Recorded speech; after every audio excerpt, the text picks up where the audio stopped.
देखिए, 4 दिन की जंग में पाकिस्तान एक्सपोज हो गया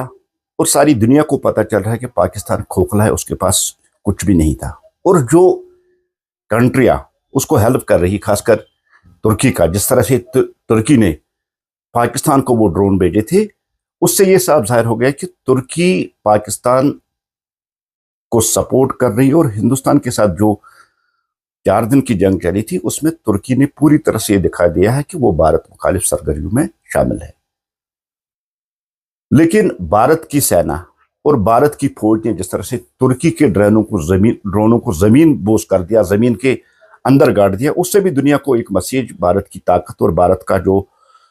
पराक्रम था उसका दुनिया को पता चल गया। और हमारी सेना ने जिस तरह से पाकिस्तान की तबाही, पाकिस्तान के अंदर घुसकर जिस तरह से वहां उनके एयरपोर्ट, उनकी जो टेरर बेसिस है उनको तबाह किया, और तुर्की भी पाकिस्तान को नहीं बचा सकी। एक दुनिया को एक मैसेज चलेगी और दुनिया के सामने तुर्की का वो कैरेक्टर भी सामने आ गया, किस तरह से वो दहशतगर्द जो कंट्री है, जो दहशतगर्द प्रोडक्ट्स बेचता है, जिस तरह से वो दहशतगर्द कैंपस चला, उसको सपोर्ट कर रहा है। और भारत के खिलाफ ये सीधा युद्ध जो पाकिस्तान ने किया, उसमें तुर्की उस तरह से पूरी तरह सपोर्ट कर रही है।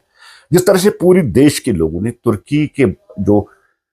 प्रोडक्ट्स है उनका बाइकाट किया, और जिस तरह से भारतीय फिल्म इंडस्ट्री ने तुर्की में अब शूटिंग कैंसिल कर दी है, उन्होंने भी अपील कर दी। और जिस तरह से मुंबई से भी कुछ खबरें आई, देश के दूसरे इलाकों से भी खबरें आई कि तुर्की का जो एप्पल यहाँ आता था, सेब जो आता था, उसका बाइकाट किया जाए। एवं जो भी प्रोडक्ट तुर्की का है उसको दुकानों से, शोरूमों से हटाकर तुर्की के खिलाफ ये जो